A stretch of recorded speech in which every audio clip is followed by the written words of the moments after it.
Man Returns.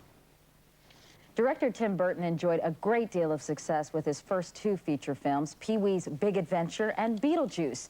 But it was Batman that made him one of Hollywood's most successful young directors.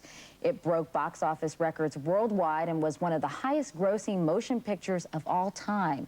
Now, 3 years later, Tim Burton is back with Batman Returns, which opens this week. Good morning, Tim. Hello. You didn't want to direct Batman Returns when you were first approached. Why not? Well, I just never considered myself like a proficient enough filmmaker to have what it takes to do a sequel, and I usually don't like sequels in a way because they usually take, what worked on the first movie and sort of jack it up and make it kind of just more of the same in a way, and I just didn't feel like I could really do that, and luckily I didn't really know what worked about the first movie, which helped me to be able to just treat this very fresh and just try to make another Batman movie. In fact, this really isn't a sequel, is it? Well, I always have trouble with those terms. It is, I mean, it's another I just treat it more as another Batman movie It doesn't pick up where we left off. No, not really. No, it doesn't pick up where it left off. And they're two new characters. Yeah, Penguin and Catwoman, yes. You love them. I love them, yeah. Why? Yeah. Well, I think I was always drawn to the Batman material because I like these, they all have psychological problems, these characters. I could relate to them much more than any other kind of comic book where everything was very simply good and evil. The characters in Batman I always liked because they were all mixed up. Meow. They're good and bad and funny and sad and dark and light all in one. You think there's some good in Penguin and Catwoman, Tim? Well, I don't know. Sure. Somewhere deep inside that little round body of his, there's something. Lies a heart of gold, well, right? I wouldn't go that far with him, but I find all these characters very compelling, and I find them, they're all mixed up in some ways. How was it working with Danny DeVito and Michelle Pfeiffer?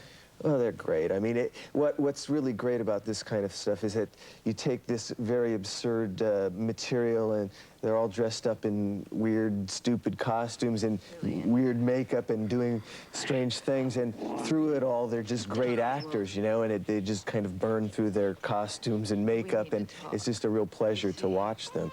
You and I have something in common. Sounds familiar. Appetite for destruction, contempt for the czars of fashion. Wait, don't tell me. Naked, sexual charisma.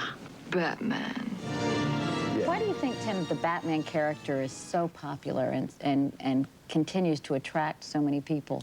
Well, I know why I was attracted to it, and I think it's because, again, unlike other comics, he's a real person, and for me, I always related to the fact that he's somebody with a split personality and wants to do good and is somehow.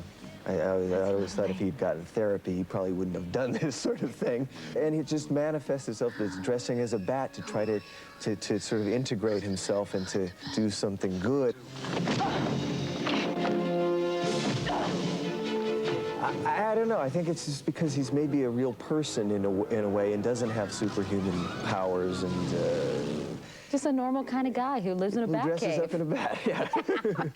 Halloween every day. You talked about what attracted you to Batman, but actually growing up, you weren't a real comics kind of guy. In fact, you got most of your inspiration from Vincent Price horror movies. Yeah. Is that right? Well, I grew up watching, I loved horror movies, and yeah, I loved all of that stuff. And that's why I think why I always, I always loved like Frankenstein or any of those classic old monsters, because with that you always saw both sides. You saw, I mean, when King Kong, all those characters that were Creature from the Black Lagoon, they're all perceived as monsters, and yet growing up, I always 100% related to them, and so there again was kind of a split when you look at these characters, and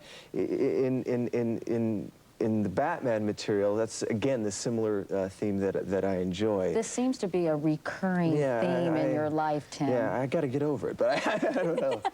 Years of therapy, You have written that it takes years for you to sit down and watch your work and actually enjoy it and right now, at this point, the only movie you really like is Pee-wee. Yes, I'm starting to like Beetlejuice a little bit now. Why is it so tough for you to watch your work? I don't know. I just, because when you're making it, you look at it so much and you get so intensely involved with it, and you see things in it, flaws, this and that, and there's that good and also evil painful thing. Also, I just recall too many painful incidents.